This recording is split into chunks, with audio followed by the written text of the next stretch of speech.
Episode 312, Roses and Apologies. Which, sir? However, the little boy did not answer. He just smiled and ran away. Serena looked down at the one calla lily in her hand and smiled slightly. She shouted, "Mr. Miller, don't play. I know it's you." However, there was a brisk footstep coming close. This time it was a girl. Forget-me-not's meaning is eternal love. Serena took it and the girl quickly ran away. Soon a girl came running and handed her a purple tulip. The purple tulip means endless love from sir to you. After one was gone, there was always someone else coming over and handing her a beautiful and fresh flower. The white lotus represents a sincere heart and the purest faith. The meaning of the honeysuckle is, I want to give you all my best. Lysithanus represents the most honest love that sir has for you. Lavender represents gratitude. 99 lilies means that you're going to be together for 100 years. This was the day on which Serena had heard the most meanings of flowers. The more flowers she received, the more guilt she felt. She looked at a large variety of flowers in her hand, feeling sorry for Henry. Today, she was just coming out here to tell him about her decision to change the plan. But why did Henry do this? How could she say anything later? There were more and more people around, and everyone thought that Serena would have a happy face. But after seeing her expression, they all felt dumbstruck. Someone picked up the phone and took a video. Suddenly, an exclamation sounded. On the opposite side of the place where Serena stood, there was beautiful bicycles coming in. The bodies of the bicycles were transparent, and the cyclists were carrying baskets full of flaming roses into the square. Every basket was full of fresh and beautiful roses, and the light aroma quickly drifted away. The bicycle stopped by Serena, and one of the bicycles quickly stopped around the edge of the square. 5, 10, 15. The number of bicycles was increasing, and the baskets of flaming roses were carried to the center of the square. Each rose was bright red and fresh.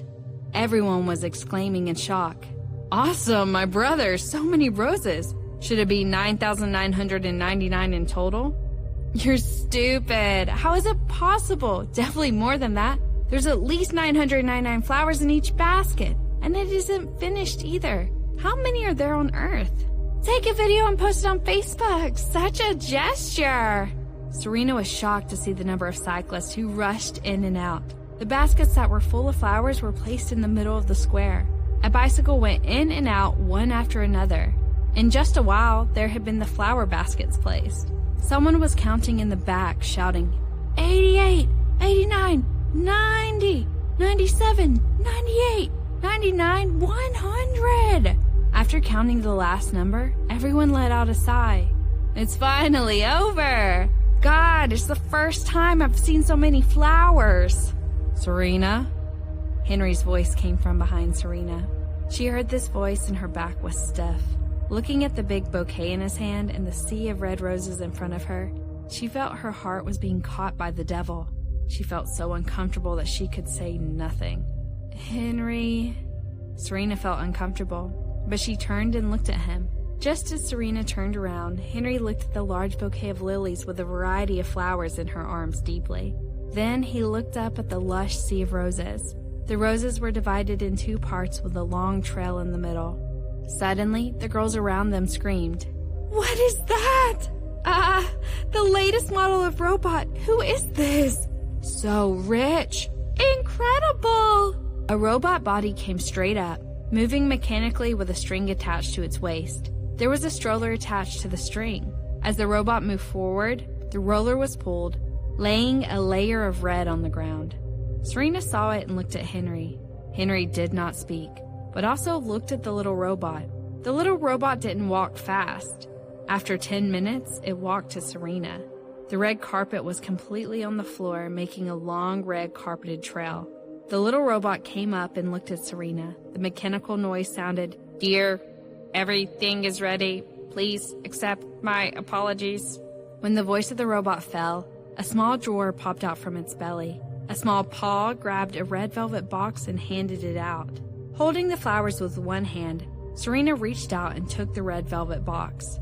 Inside was a pendant, beautiful platinum inlaid with sparkling rubies. This was a Swan. Serena saw that and her pupil suddenly shrank. She subconsciously held that swan necklace on her neck and her heart accelerated. The small robot also took out a large piece of note from the drawer, handed it to Serena and said, "Miss Robinson, please accept my apology." On the note, the tough font was impressive.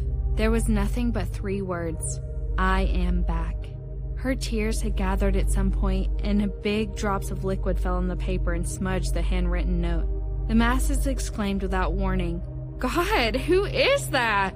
So familiar! I must have seen him there. Isn't he?" Hearing the sound around her, Serena raised her head and looked at the end of the red carpet. It was noon, when the sun was at its peak. The blazing light shrouded a tall figure who was walking step by step against the light. Serena's eyes were blurred even more by the strong light. He was wearing a fitted suit, tall and slender. Every step of the way, he was shining. Without much expression, his facial features were exquisite and chiseled. His pair of deep and cold eyes carried unspeakable softness as he walked slowly forward. He was holding a large bouquet of roses, red as fire, in his hands, which made his unusual pale skin look more fresh. Serena looked at him and her tears were out of control. Almost subconsciously, Serena walked in his direction. "Isn't he Jake?" In the crowd, a loud voice led to exclamations.